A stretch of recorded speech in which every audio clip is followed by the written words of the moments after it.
Hi folks! Today we are going to dive into the first step of the process of rendering a React app. If you remember this diagram from episode 1, we will explore the transpiler under the hood and see what happens exactly to the JSX we write. So let's get to it.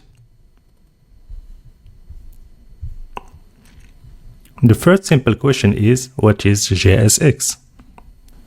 Actually, there is a spec from Facebook that defines what is JSX and its syntax. It says, JSX is an XML-like syntax extension to ECMAScripts without any defined semantics. It's not intended to be implemented by engines or browsers. It's not a proposal to incorporate JSX into ECMAScript spec itself. It's intended to be used by various preprocessors, transpilers, to transform these tokens into standard ECMAScripts. Well, it's interesting to see how they insist on the fact that it's not meant to be implemented directly by browsers or ECMAScript. It should be used by transpilers.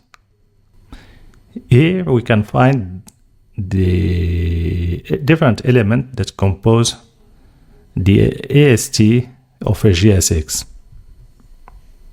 What I mean by AST is the abstract syntax tree.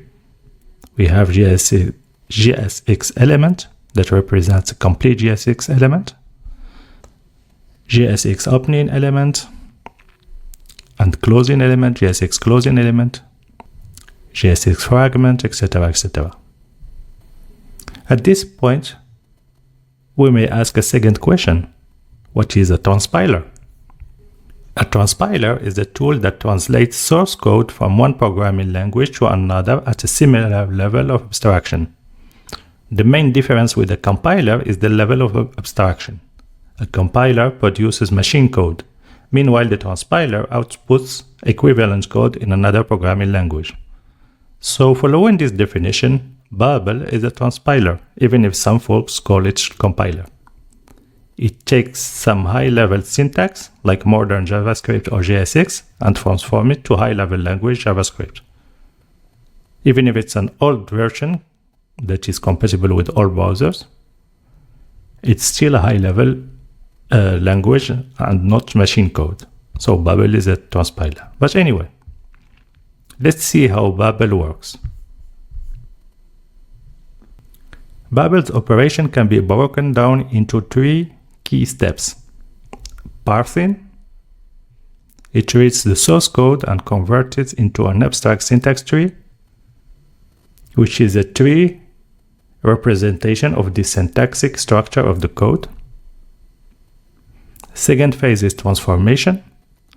This AST is then traversed and manipulated based on the configured transformations.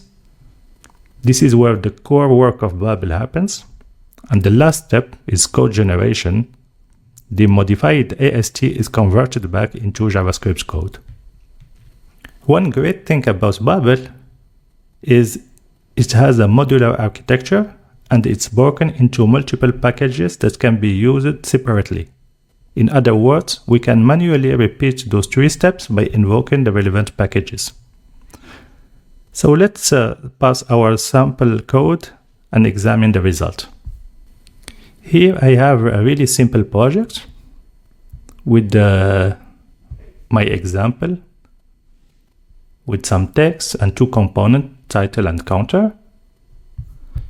I installed the package called Babel parser that can parse code and generate the AST format. And here I read my source code file like this using the fs module and then pass it to the parser. To be able to parse JSX, we need to pass this option JSX to the plugins.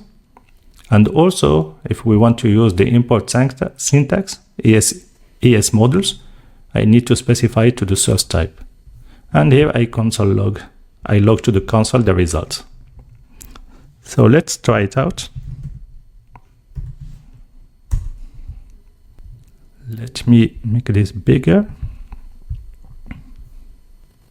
Here we can see that we have a huge JSON that represents the source code, but it's hard to read like this.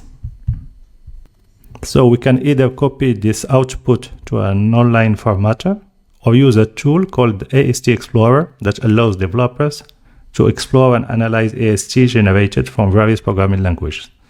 So we will use this tool. You can find it at astexplorer.net. I will just copy my code, put it here. If you run through this error, it means we need to use a source type model. We can change it here. Here you need to choose Babel parser. You have different parsers, so we need Babel parser. And here you can change the options. And the one that I'm interested in is source type model. And now we will have the AST corresponding to this code. So let's see what we have. Import declaration, a second import. That's interesting. Where is the code corresponding to the JSX? If I click here,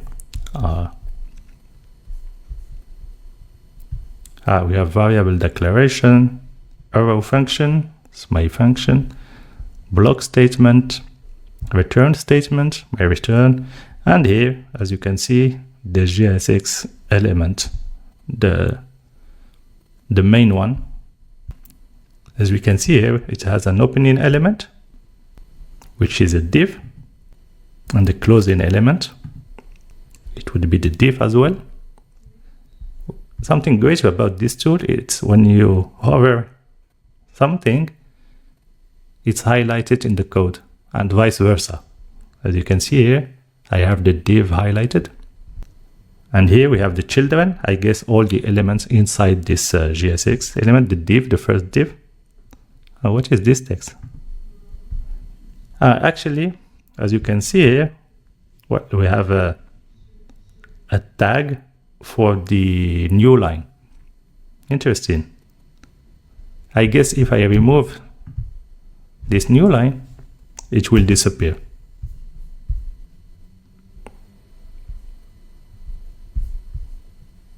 Yeah, this, as you can see now, the first element, it would be the H1. Self-closing false. And let's check where is the yeah, I was searching for the text inside the H1, and it's within the children. It's a JSX text, a text node, and the value allowed. Well, this is the AST that goes through the transforming phase, where it's transformed into a form that can be easily compiled to a standard JavaScript. And the second phase will be the topic of the next video. So thanks for watching, and see you in the next one.